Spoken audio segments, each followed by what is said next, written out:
Well, welcome back. We're continuing our series on feral hog management techniques. This time around we're taking a look at something we call a corral trap. First thing you'll notice about the corral trap compared to a box or cage trap is it's a lot bigger. The primary advantage of using corral traps is that such large traps increase the odds of capturing an entire sounder at one time. It wasn't that hard to get all the materials here because you can take it all apart and load it all up on a trailer or in the back of the truck, bring it out and assemble it on site. It's a little tougher to pick it up and move it again after you got it here though than it is with one of the little cage traps. So that's one of the primary disadvantages. It's a little tougher to move these around. I'd like to encourage folks to use panels that are tall enough to keep the hogs inside, and you're going to have to make a judgment call as to whether you need really tall panels for really big pigs or if you need something that's got smaller openings in the bottom to help control those smaller pigs and keep them inside. Basically you got a choice between a 52-inch cattle panel or a 60-inch utility or horse type panel that has 4-inch squares all the way down. Size of the trap kind of depends on how many hogs you're hoping to get in there and what kind of country you're putting it up in. This particular case we had a fairly small opening here in the trees to create the trap in. You only used 4 panels here, each of them 16 feet long. Took a grand total of 13 T-posts to put the whole thing together. Again, we're using the rooter type head gate on this, and you can equip these with a wide variety of head gates just as you can with cage traps. In fact, you can build a corral trap that doesn't use a head gate at all. There's something known as a Wexford trap or a gateless trap, where all you do is curve 2 panels together in the front, and the pigs will have to push their way in between the panels to get inside the trap. As always, one of the other considerations when you start talking about trapping feral hogs is deciding what you're going to do with them ahead of time. In this particular case, you notice that this trap has only one way in and out. Rooter gates are great for getting hogs into a trap, not the handiest way in the world to get hogs back out of a trap. If you intend to live trap feral hogs in this setting, normally what we would do would be to put a larger gate at the far end of the trap, or you could put one up here in the front as well. Something that would be easily accessible with a trailer, which at this site really didn't work out very well, but you'd want to keep that in mind for other applications. Again, the intent here is this is a one-way trip. They're going to go in through the rooter gate and stay in there, and they're not coming back out. Again, we've situated the trap in an area where we think it's going to be readily accessible to feral hogs. We've got an area where 2 drainage courses converge. We've got a road running down in between the 2 drainage courses. We've got an open field out here in front. And we've got several different game trails that converge here in the area, probably a fair bit of feral hog traffic going right in front of where we've created the trap site here. Again, we've baited it with both shelled corn and soured corn. And don't forget, of course, to put a warning sign on your traps to let other folks know what this is all about.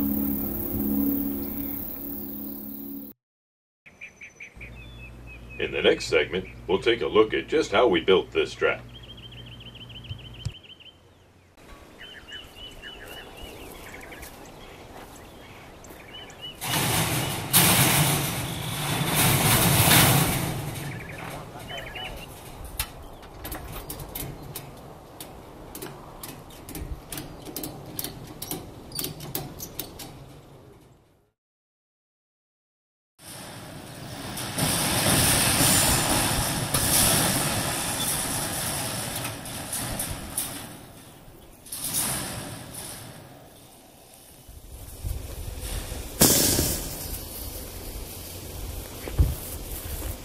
Well, you usually put 3 posts per panel, or? I got 13 posts, so we may be something like that.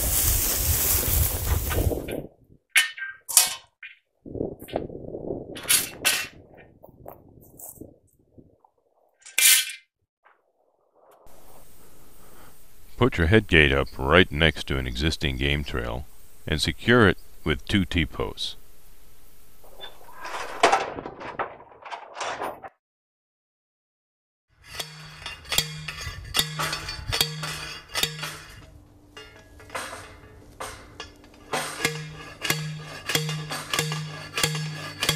Normally works best is to get your panels together and then put your T-post in after you got your panels off. You want to just wire them back together? Yeah. Overlap them 1 notch. 1 knot? Yeah. 1.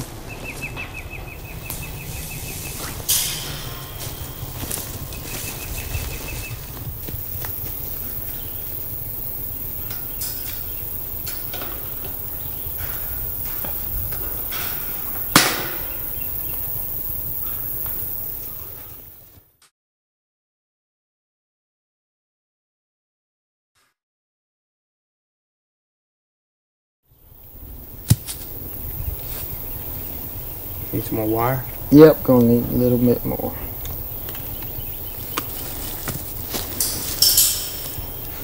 Thank you, sir. Right there. Oh, appreciate it. Next to you. Attach the first panel to one side of the head gate, and then add one panel at a time to the end of the chain. Make sure to tie off both sides of the overlap of each panel.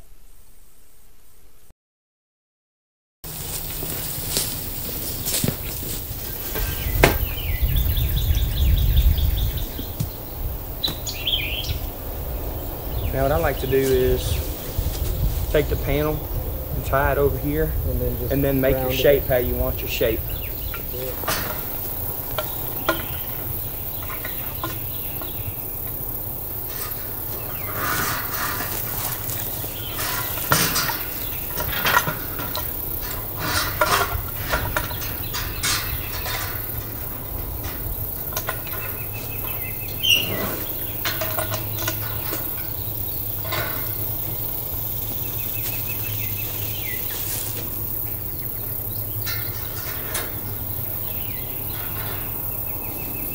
Use it as a drop gate or guillotine gate instead of a rooter door. That works. It's just a large eye latch, door latch, the 2 gates. Could use all 3 of them, and use a trip wire instead of using the straight rooter gates. It also works for tying the trap open when you're doing pre-baiting. And you just tie a string to that little trigger and hang it there at the back? Yeah, piece of this wire. Pull it to me more.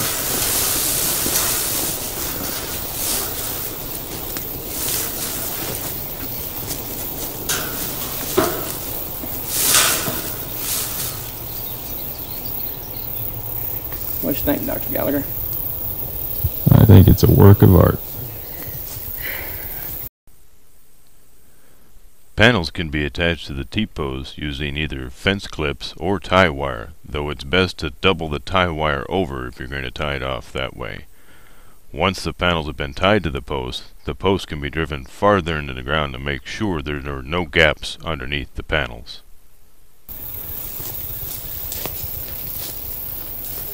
That's good. I'm gonna throw a little salad corn in here. Okay. Yeah. We'll put some more in the front, I guess.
Building a corral trap is a fairly straightforward process and doesn't require many tools.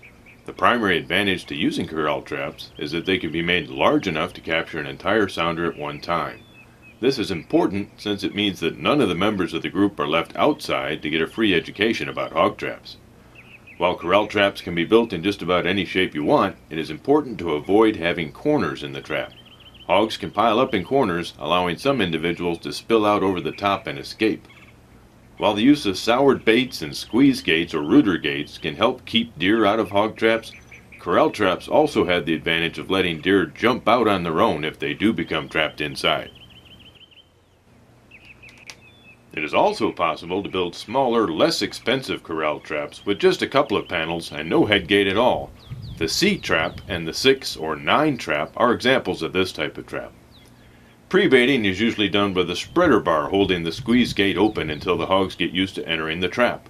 Once the spreader bar is removed, the hogs will usually still follow a line of bait into the trap. While these types of traps can be built with just a couple of panels, It's not a bad idea to use an extra half panel like a leaf spring to reinforce the squeeze gate and make it a little stiffer. Squeeze gates can also be held open with a trip wire that goes to a trigger in the back of the trap. Keep in mind, however, that trap-shy hogs can be difficult to lure into one of these small traps with a squeeze gate. While trap-shy hogs might stay away, it's easy to see that these traps can be effective for both boars and sows. While these traps can be effective for catching hogs, they're not a good option for live trapping because it can be difficult to get them back out again. The Wexford trap is another circular trap with a squeeze gate. The Wexford trap has the advantage of being larger than the C trap or the 6 trap, and also has a built-in gate for loading captured hogs into a trailer. A similar design can be achieved using corral panels that have hog wire or utility panels welded into the bottom of the panels. The trap can be made as large as needed, and the panels can be used to form a chute for loading the hogs into a trailer. While this type of trap can be freestanding without T-posts, make sure that the individual panels are heavy enough and attached solidly enough to each other to keep hogs from lifting them up and escaping underneath if you're going to do it that way. For most purposes, though, a large corral trap with a swing door or saloon door gate is tough to beat. Just make sure to put the trigger way at the back of the trap, and getting the whole group inside shouldn't be a problem. Building your corral trap in the shape of a teardrop lends itself to loading the hogs out after you catch them. The hogs will naturally crowd to the back of the trap while you position the trailer at the front, and the narrowing sides of the trap will funnel them into the trailer when you walk to the back of the trap. Just remember to block any gaps under the back and around the sides of the trailer before you start the load, and soon you'll have a trailer full of hogs. One of the toughest parts of operating a corral trap is deciding when it's time to quit pre-baiting and start trapping. Most folks simply assume that if the bait is all disappearing and the trap is full of hog sign, that it must be time to start rounding them up. While this approach is generally sufficient, it pays to make sure that you don't leave any hogs behind. A good way to make sure the whole group is using the trap is to set up a couple of trail cameras. While it's possible to use a single camera, sometimes it helps to have one looking at the area outside the gate and one looking at the area inside the trap. This way you don't have to worry about counting the number of hogs inside the trap each night, but you can check the other camera to make sure that there aren't any hogs lingering on the outside.